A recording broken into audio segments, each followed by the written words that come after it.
క్రీస్తు, నీ కొరకు క్రీస్తు. బైబిల్లో కనిపించేటటువంటి యెహోవా దేవుడు ఆయన కుమారుడు ద్వారా ఈ లోకానికి రక్షణ ప్రసాదించేదానికి ఈ లోకంలోనికి పంపించాడు. దేవుడు లోకాన్ని ప్రేమిస్తున్నాడు కాబట్టి తన స్వరూపమై ఉన్నటువంటి కుమారుణ్ణి మన పాపముల కోసం ప్రాయశ్చిత్తం చేసేదానికి, మన పాపముల నుంచి ఆయన మనల్ని విడిపించి తన సన్నిధికి చేర్చుకునేదానికి దేవుడు ఆయన కుమారుడైనటువంటి, తన స్వరూపమై ఉన్నటువంటి, ఆయన తత్వమై ఉన్నటువంటి, ఆయన సంపూర్ణ గుణ లక్షణాలు కలిగిన వాడై ఉన్నటువంటి, ఆయనతో సమానుడైనటువంటి కుమారుడు యేసుక్రీస్తు అనేటటువంటి పేరుతో ఈ లోకంలోనికి పంపించాడు. ఆయన వచ్చినటువంటి కార్యము ఏమిటి అంటే, ఈ లోకంలో ఉండేటటువంటి జనులను, ఆయన మీద విశ్వాసము ఉంచినటువంటి వారిని పాపం నుంచి, మరణం నుంచి, సాతాను యొక్క శక్తి నుంచి, ఈ లోకం యొక్క ఆకర్షణ నుంచి విమోచించి విడిపించి నిత్య జీవంలోనికి నడిపించేదానికి ఆయన ఈ కార్యం చేశాడు. అందుకోసమే యేసు సిలువలో చనిపోయాడు. ఆయన మరణము మన ప్రాయశ్చిత్తార్థమై, మన పాప పరిహారార్థమై చేయబడినటువంటి, ఆయన అంగీకరించి తన్ను తాను మరణానికి అప్పగించుకున్నాడు. అది ఆ క్రియ ఆయన చేశాడు. దాని వలన పాప క్షమాపణ అనేటటువంటిది కలుగుతుంది. దాన్ని రక్షణ అంటాం. ఆ రక్షణ దేవుడు మనకు ఇచ్చినప్పుడు, విశ్వాసులని రక్షణలోనికి నడిపించినప్పుడు, యెహోవా దేవుడు యేసు ప్రభువులో మనకు చేసేటటువంటి ఒక గొప్ప కార్యము, ఒక అద్భుతమైనటువంటి కార్యము ఏమిటి అంటే, మనల్ని ఆయన తన ఆత్మ చేత నింపుతాడు, పరిశుద్ధాత్మ చేత నింపుతాడు.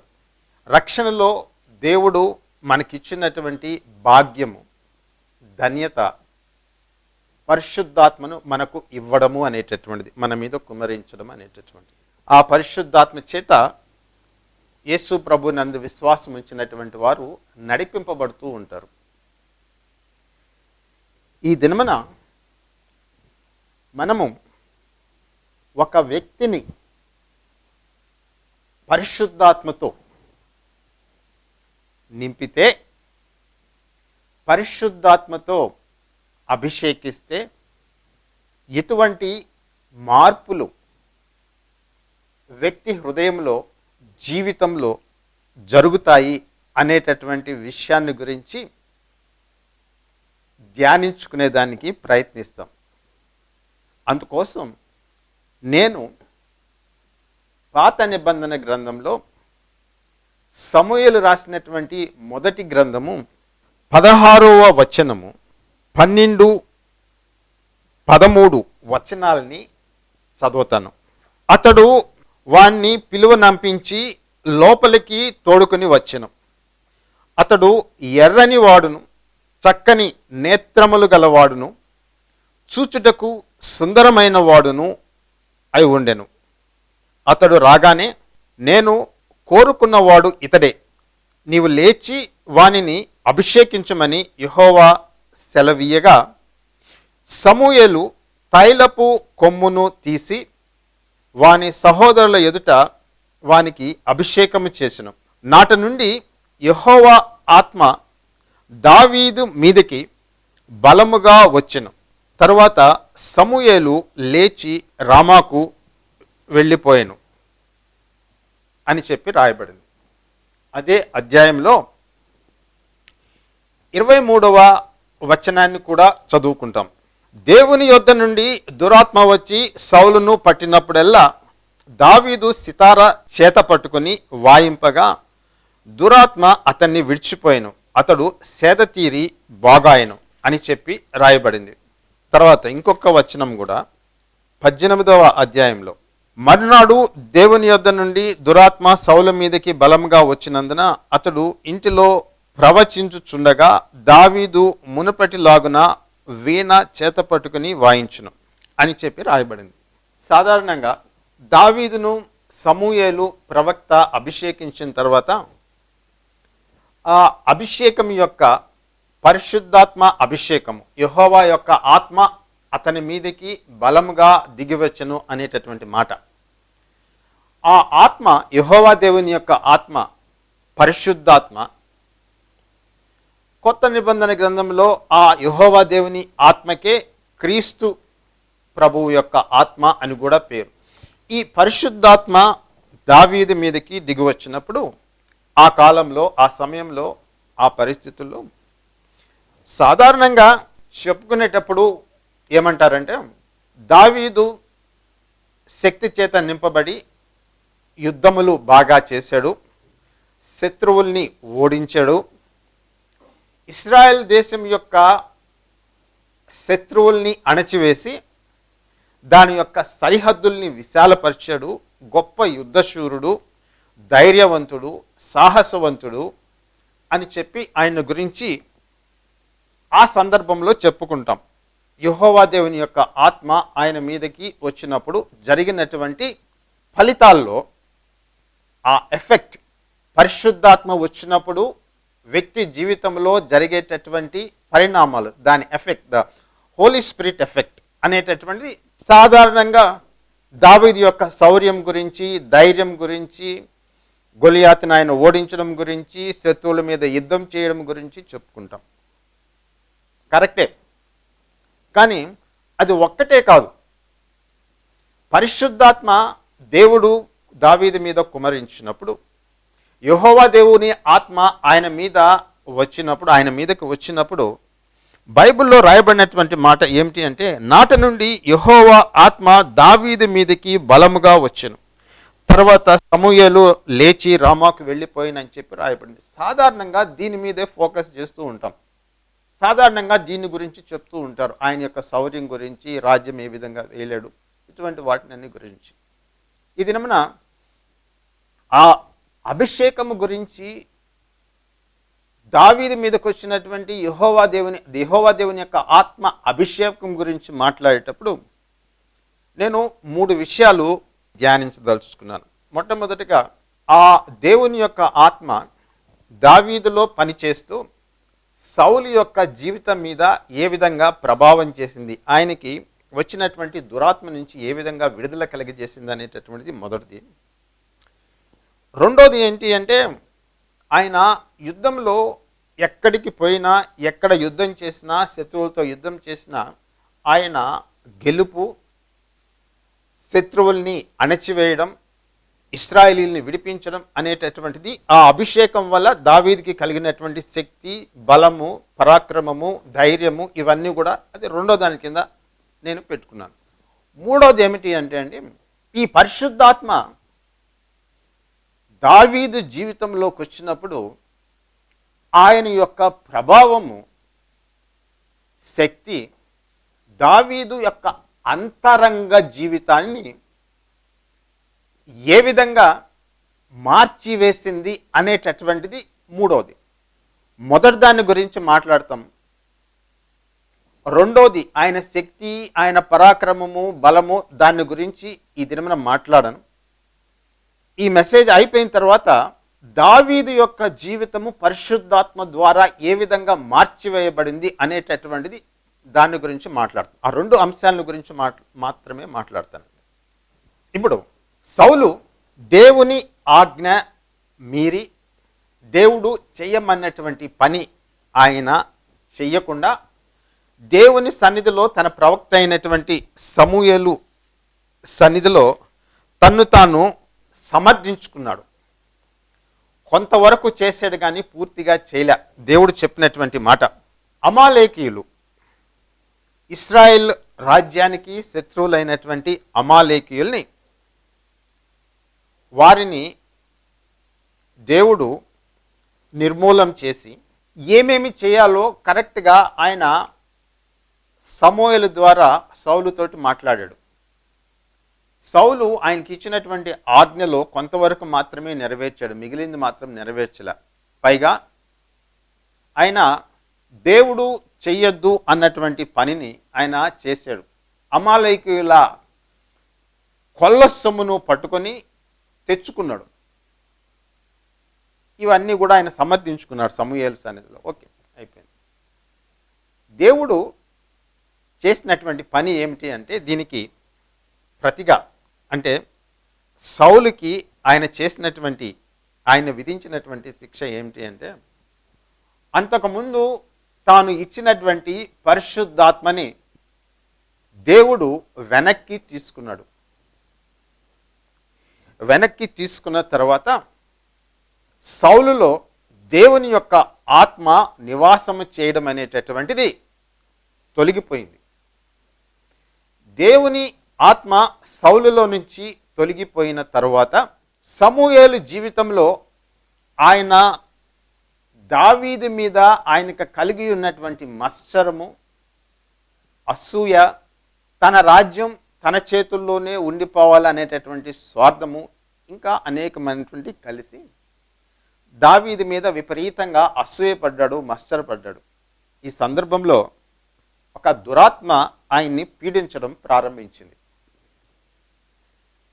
బైబిల్లో రాయబడినటువంటి మాట ఏమిటి అంటే, దురాత్మ ఒకటి నిన్ను వెరపించి ఉన్నది. దురాత్మ ఒకటి సౌలు మీదకి వచ్చి దిగి ఆయనకి విపరీతమైనటువంటి భయాన్ని, కృంగుదలను, మానసిక కృంగుదలను, ప్రవర్తనలో అనేకమైనటువంటి మార్పుల్ని తీసుకొని వచ్చింది ఈ దురాత్మ, ఆయన మీద పనిచేసేటటువంటి దురాత్మ. దేవుడు తన ఆత్మని వెనక్కి తీసుకున్నాడు. హృదయం ఖాళీ అయిపోయింది. దేవుని యొక్క ఆత్మ నివాసం చేయడంలే సౌలులో. ఈ సందర్భంలో ఒక దురాత్మ ఆయనలో ప్రవేశించింది. ఇది దాటి ముందుకు పోయే ముందు ఒక విషయాన్ని వినేటటువంటి వారితో చెప్పదలుచుకున్నా. అది ఏమిటి అంటే,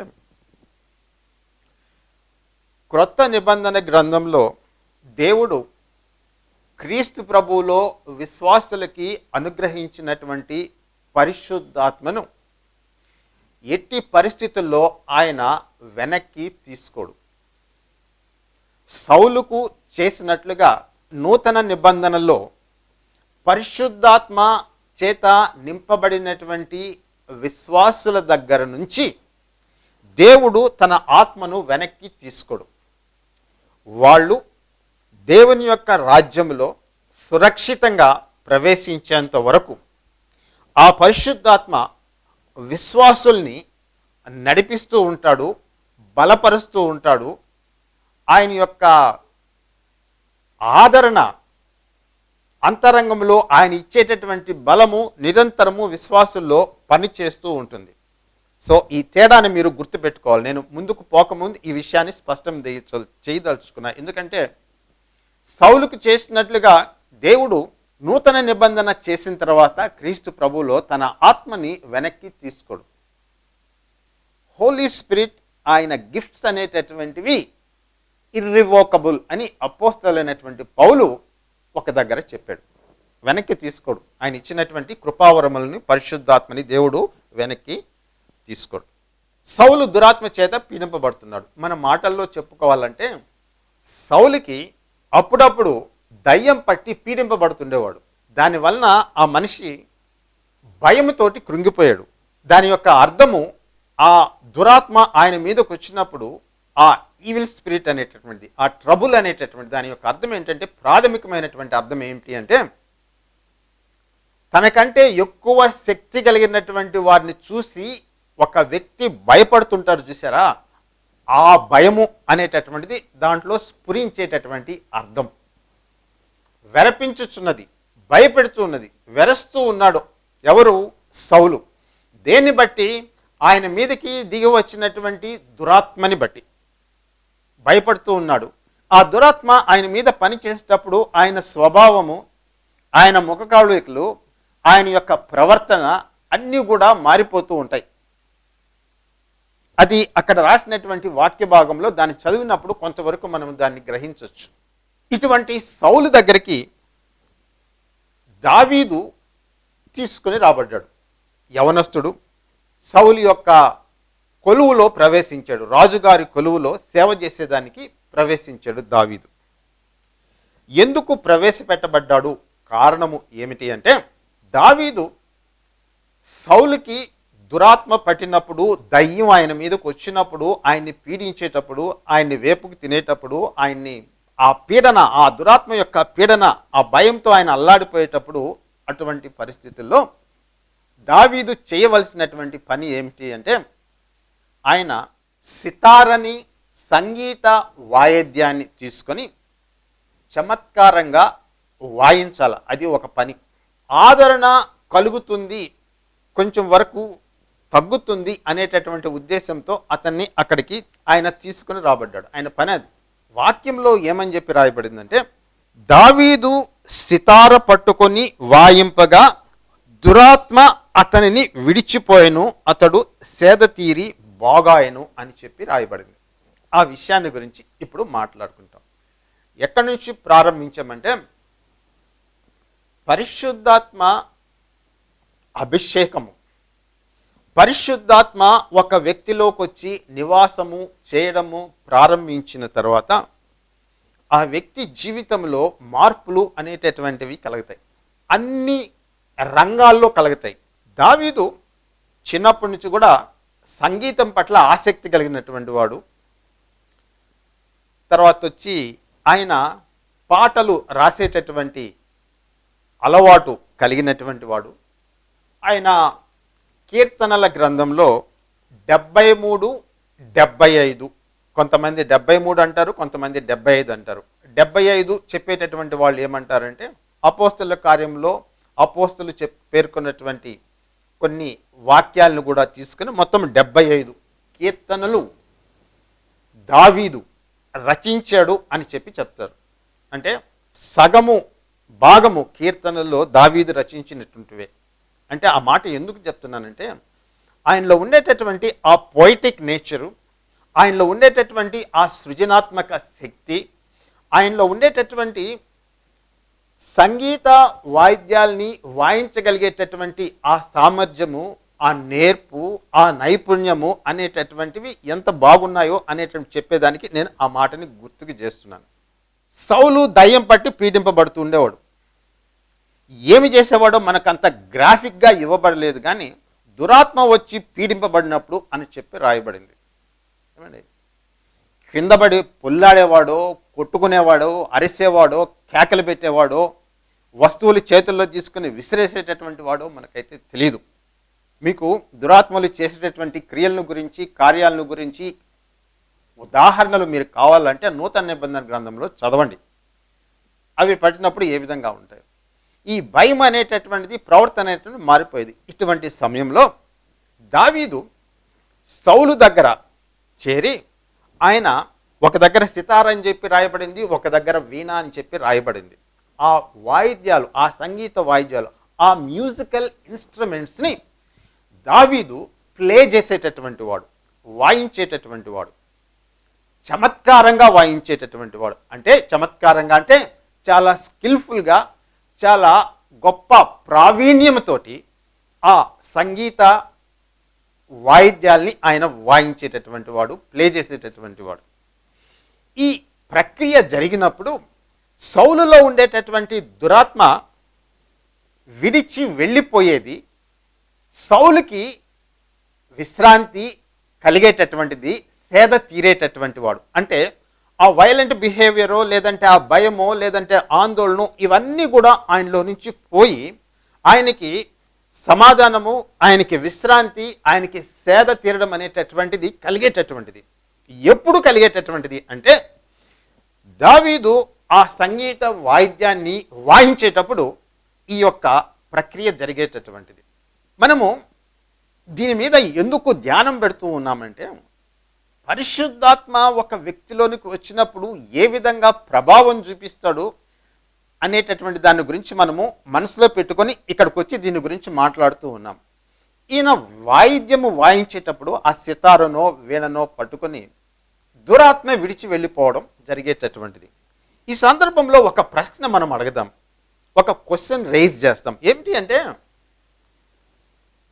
సంగీతము వినడం ద్వారా లేదంటే సంగీత వాయిద్యాల్ని వాయించడం ద్వారా ఒక వ్యక్తిని దురాత్మగాని విడిచి వెళ్ళే పని అయితే, ఆ కాలంలో కేవలము దావీదు మాత్రమే కాకుండా ఇంకా అనేక మంది ఆ సంగీత వాయిద్యాల్ని వాయించగలిగేటటువంటి వాళ్ళు అనేక మంది ఉండొచ్చు.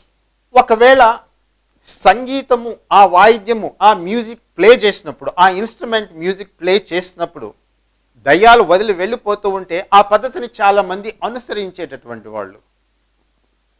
కానీ ఆ విధంగా జరగడం లే. ఏమి జరుగుతూ ఉందంటే, దావీదు ఆ యొక్క సితారని, వీణని పట్టుకొని దాన్ని అత్యంత ప్రావీణ్యంతో ఆయన వాయిస్తూ ఉంటే దురాత్మ వెళ్ళిపోయేటటువంటిది. అంటే ఈ సంగీత వాయిద్యాన్ని వాయించడము, దురాత్మ వెళ్ళిపోవడము. చూడండి, ఇవి రెండు గుర్తుకు పెట్టుకోండి. ఈయన సంగీత వాయిద్యాన్ని వాయిస్తూ ఉన్నాడు, దురాత్మ వెళ్ళిపోతుంది, విడిచి వెళ్ళిపోతుంది. ఏంటి లింకు? ఇప్పుడు ఒక ప్రశ్న అడగాలి మనం. ఆ ప్రశ్న ఏమిటి అంటే, సంగీతం వల్ల పోతుందా, లేదంటే సితారు యొక్క మహిమ అది, లేదంటే వీణ యొక్క మహిమ, లేదంటే ఈయన దగ్గర ఉండేటటువంటి ప్రావీణ్యమా, దేని వల్ల పోతుంది అనేటటువంటి ప్రశ్నగా అడిగితే ఆలోచించే కొంది, if you make an educated guess, మనము కానీ ఆలోచిస్తే ఏంటి లింకు? దురాత్మ వెళ్ళిపోవడం అనేటటువంటిది, ఆ శక్తి కలిగినటువంటి దురాత్మ ఒక రాజును పట్టుకుని అది పీడిస్తుంది. సామాన్యమైనటువంటి వ్యక్తి కాదండి ఆయన.